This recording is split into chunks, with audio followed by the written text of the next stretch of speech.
What's up, everybody? Now we're back in the garage, and on the last video, if you haven't watched, go back and watch it. But on today's episode, I'm going to show you how to get this AirDog system installed on the Cadillac. Now, I'm going to try to go step by step and a little bit of, well, shit, it didn't work. So we had to do a little fabrication. So stay tuned, I'm going to show you. Okay, so this AirDog, again, came off of the 99 Dodge Cummins. And with that being said, there's this spacer between here and here.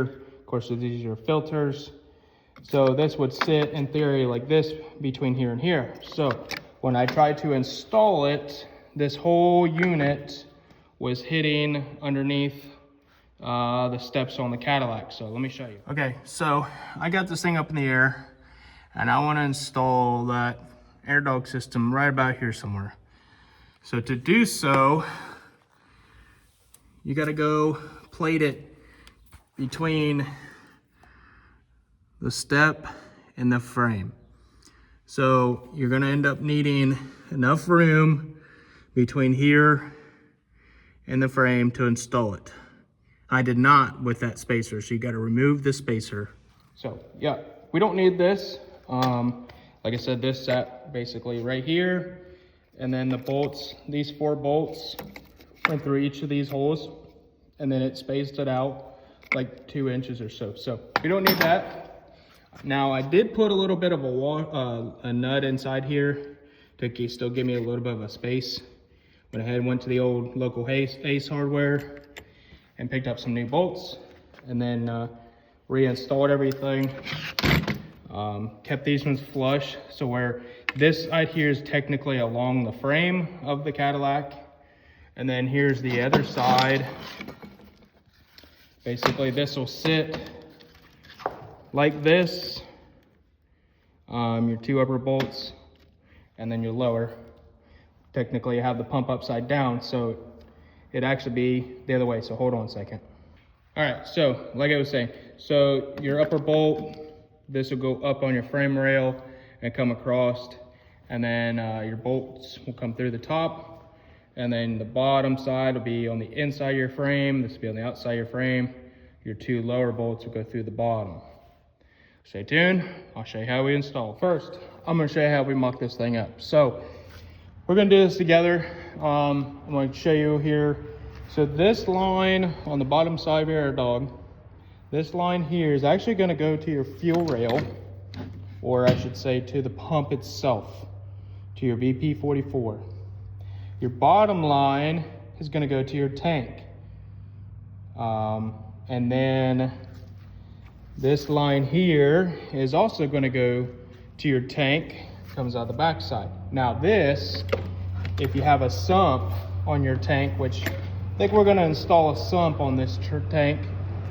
To do so, we have to open this fuel pump up, drill the bottom side of the tank, and then install it so where we can tie this line here to the bottom side, to where allow all the fuel that's in this tank come right out of the bottom straight to our pump, so we have no starvation, and where allows us to have fuel constantly if there's fuel in this tank. Now, our tank side, we got lines here. I've already removed some of the lines already, but with that being said, we also have lines that go back here for evap systems, and then our actual fill neck.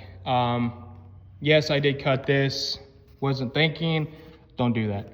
Try to remove it if you can remove it. It was a pain in the butt when I was trying to take it out way back when, in a bunch of gravel. So if you have time, remove this, then you don't have to replace it. So we're gonna hook it back up like normal. Evap system, technically we're probably gonna remove it all. There's really not a need for any of it. There may be one of these lines is like if it overflows or something from the spill neck, maybe one of these are for it. But when it comes down to this pump, I technically won't be using the pump itself. Nothing in this side will be running, if that makes sense. Where on fuel, you need constant pump because of this. Now, this is going to be the pump for us because we're not running. We want more pressure coming out of this instead of just this, or a side of the pump on the side of the engine. So stay tuned. So one of these lines, we will have to use this line here that goes back to the pump, because this is technically, I believe, a return line, if I'm not mistaken. So this one's pulling fuel, sends it through here, runs through each filter. You got your water separator and then your actual fuel filter.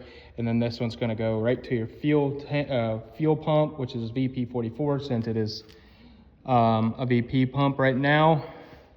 Eventually we'll get to the P pump, but for now, we're sticking with the VP.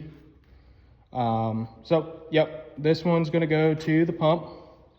And then this one here is technically going back to the top side of the tank. So we might tie this one into actually this line right here, because I believe this is actually the return side, because like we said back here, this all goes to the evap system. So technically we're not gonna bother use any of that unless this is like an overflow, like we said earlier. So this may be an overflow if you spill too much, or the way your housing is on the Cadillac. So we may use or may not use these, but we're just gonna leave those alone. Now also, there's going to be a level sensor in here. Now I wanna keep everything on the dash to try to stay the same. With that being said, I wanna make sure I'm still reading how much is in my tank. So I'm gonna try to still plug everything in there. And then hopefully when I turn the key, my gauge works like it should. So stay tuned. We'll get this thing all thrown in there. Maybe I'll do a video how to do a sump. I may pull the sump out of the old truck and then drill this tank, show you guys how to do that, or maybe just buy a new one. They're not very expensive. You can get them off Amazon pretty cheap. But like I said, we drill the bottom of the tank and then we'll hook this hose to it. And then we'll get this tank installed back in the Cadillac. I may have to order a new hose for this fill. Trying to think what else here. And then I'll show you guys, we got some fittings underneath the hood right off the fuel rail that technically we may actually use this line here for a return. I gotta trace this line back, but this may be a return line. If not, we gotta figure out how to get a return off the fuel rail back to the tank from this engine. So there's gonna be a lot in this video on just basics on how the AirDog system works, what we had to do to modify it to get it to work on the Cadillac. So I'm gonna show you guys next on how we install this. And then it just basically just putting this line on one of these here. And then I'll continue showing you how we install the lines underneath the vehicle, as well as run these lines up to the fuel rail or the VP44, and then the rest of these lines for return and which side we use for the return. So keep watching, y'all.